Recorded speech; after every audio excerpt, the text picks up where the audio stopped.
Hello and welcome back to Harriet's Custom Computer Art Plus. This is going to be a pretty quick video on just showing you how to use my faux crimped edge for chip bags or candy bags. Those of you that are asked for it, I sent it out.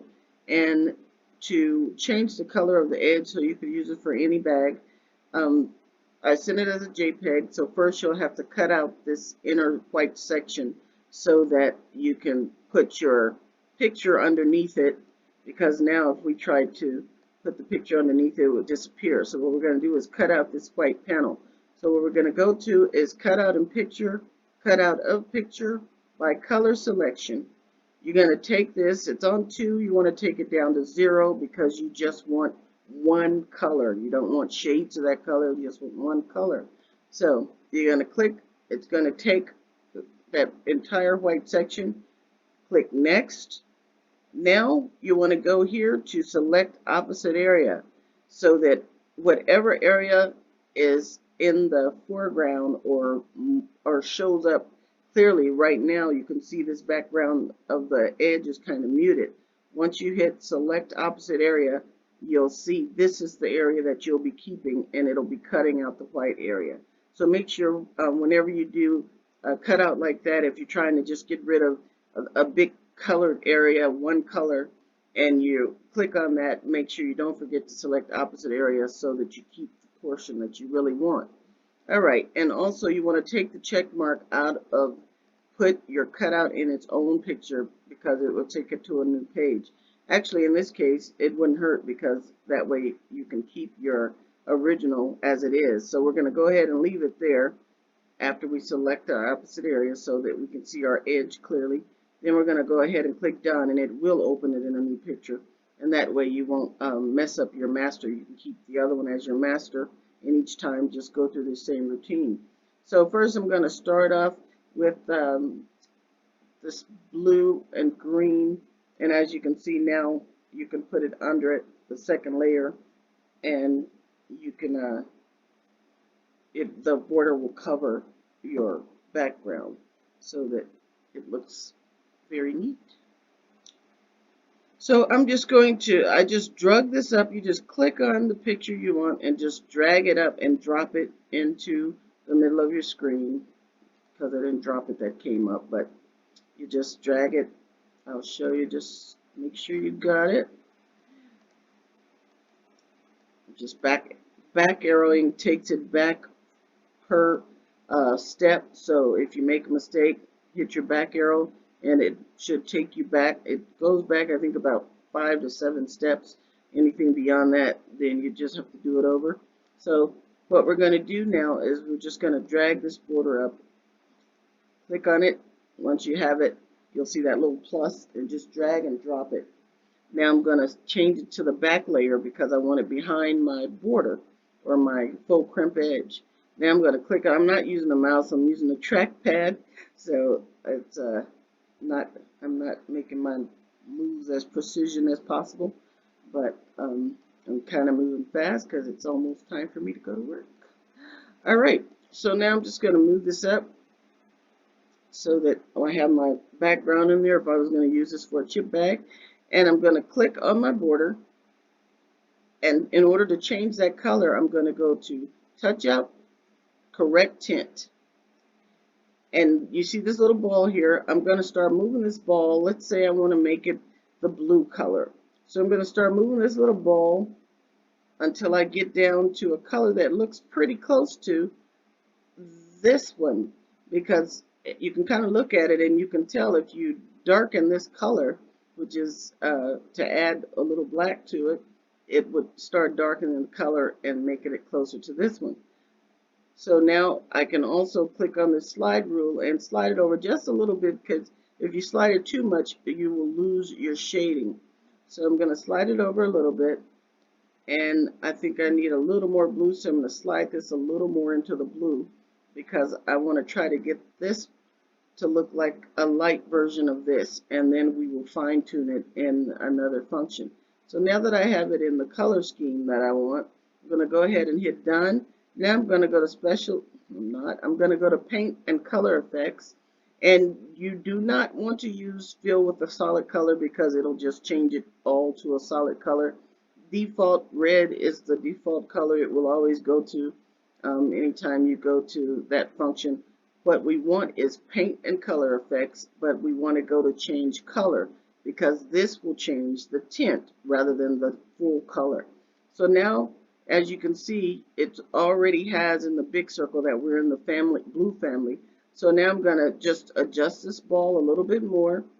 And now to make this this border a little more the color of this blue, which is kind of a turquoise, I'm just going to hit on this black and white paint splash. I'm going to hit the down arrow, and as you can see, as I click it, it's making it darker and darker. So it's getting it closer to the color that I want it to be. Now at the same time, the second one is where you change the saturation or vibrancy. So I'm going to click up on this one because the first one that makes it darker or lighter took my tint away. It made it kind of dull. So this is going to make it vibrant again, and you'll end up getting to the place where you can do these quickly without even thinking about it the more you use the software. And I need it a little darker and then a little more vibrant. And as you can see, with each click, it gets closer and closer. And you just eyeball the color. You can just eyeball it and see which matches best. And then this last one will really just do very small changes to try to get it exactly to the color you want. And that looks about perfect. So now I would, if I were you, I would save this as the color blue frame, and you can save this and use it over and over again for any other blue, turquoise blue chip bags you might want to make, and you'll already have that tinted. So make sure you save it, each one after you tint it. Make sure you save it because you can always use it over and over again. I used the red one on I don't know how many different chip bags. So now that's done. All right, so now we're going to go ahead. I'll just pretend I saved this one, but I'm not going to. I'm just going to close it. And I'm going to go to the next one. So I'm going to show you once again. We're back at the white one. And once again, you can see that the white squares back in there, so I'm going to show you how to take that out one more time. And always, whenever you're changing color on the shape, it needs to be this neutral, this lightness, and this neutral color, this grayish white, because if you had taken the blue one that we just did and tried to change it to pink, it would make a weird combination of pink and blue. And so you always want to start off with the true, like the true grayish or white chip edge to begin with. So now I'm going to show you that feature again, how to cut this middle out.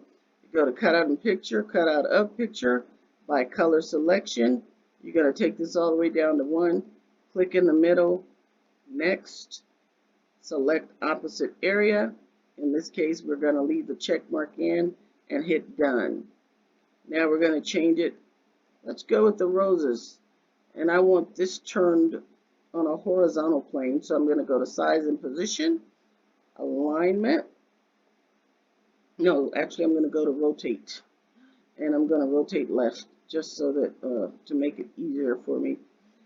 And I'm going to drop it down one layer so that it's underneath my faux crimped edge, and I'm going to resize it just by pulling on the corner. And in some of the other videos you'll see where I say always pull from the corner and picture it, because if you pull from the sides or the middle, top and bottom, it will take your picture out of proportion. And proportion is everything. I mean, proportion can totally blow a project. So make sure whenever you're resizing, unless you want to change like a square to a rectangle, then you could use the sides or top. But always stretch or pull from the side whenever you're resizing and picture it. Pull from the bottom corner, any of the corners, never the sides or the top, unless you're doing that purposely. So now I have my roses and they're still in the right proportion because I pulled from the side. and I'm going to go ahead and change this edge. I haven't decided whether I want to make it dark pink or light pink yet, but once again, you're going to go to touch up. First, you're going to click the edge, which I did. You saw the little balls around it that shows that it's the chosen piece. And you're going to go to touch up, correct tint. This time, you're going to pull it over to the pinks and then slide your slider toward the pink. I don't want it that pink because this is more of a pinkish red. And you just eyeball it, and right there, that would work with that chip bag. Or we can make it darker. So if I wanted to make it darker, I'd go to Done, then would go down to Paint and Color Effects, change color, which will change the hue, and then I can start making this dark, that desert rose, and that each time you click it, it's making it match even better, and all these shades would actually work, even if it's not exact. But I'm going to try to get that red. It might take a little more work. No, that's more on the purple side. So I'll go about right there. I'm going to go a little lighter to make it a little more vibrant. And then I'm going to, that was the saturation. And now I'm going to go with darken it down a bit to try to get it to that red. And then I'm going to just play around with these to fine tune until I get it to the color I want. And I'm almost there. So now you have a second border. And if I were you, like I said, I'd save each one of these as a different faux crimped edge rose or crimped edge yellow, crimped edge turquoise. And then you can use them over and over without having to go through the color change. I'm going to do one more color change. So I'm going to go back here to my white edge where you always want to start. And I'm going to see if you remember. I'm just going to do it this time without saying what I'm doing. A little pop quiz. Oops, I just failed the quiz. So the good thing is there's a redo button, and I reset it. And now I'm going to drag this all the way down to 0. And I don't cut out all of my mistakes because I want you to see how easy it is to correct them. So if you make a mistake and take out too much, if you're trying to take out just particular colors, all you have to do is hit reset, or you could undo just the last action. So once again, I have this all the way down on 0. I'm taking out the white. Going to hit next. Oh, I said I wasn't going to tell you. All right. So now, there we go. And now I'm going to make this, I'll go with purple. And you can see here it looks like a square, but now you see what it took to make that. This was an invitation I made for somebody. And here it looks like the square, it looks perfect, but when you drag it up, you see what it really took to make that. But now I'm just going to take it up so that it's going to look like it again. I'm going to drop it down to the second layer so it'll be underneath my edge. And I'm going to resize it until I get it all the way across looking like a square again. And if anybody wants to learn how to make invitations, I'm actually going to be doing those pretty soon. So even though this isn't the one that I used to make her chip bag, which I did make the chip bag, I could ungroup these and take these out. I guess I'll do that so it'll look better. And I'm just going to, I hit the puzzle piece to take them apart. And then you slide from one side to the bottom of the other side. I'm going to group them, and then I'm going to delete them. Don't show me this again. And no, I don't want a video. And then I'm going to delete them. Okay, so now let's say this is our chip bag, because it was pretty similar to this. And I'm going to click on that edge. I'm going to go to touch up, correct tint, take it over into the purple range. Oh, purple range, not purple rain. And I'm going to pull it over until this purple has more blue in it, and I can just tell that it does. So I'm going to pull it more over to the blue. Now I'm going to go into change color, and I'm going to darken it. First thing, that might be all we need to get this to the right color. But I think I'm going to want it richer because it's looking a little dull. So I will go to the saturation once I've finished darkening this a bit. Now I'm going to go to saturation, increase saturation until it has that pretty pop of purple. And just like that, take it down a little more. Now it looks like it needs a little more pink in it. There. And now you have your purple edge.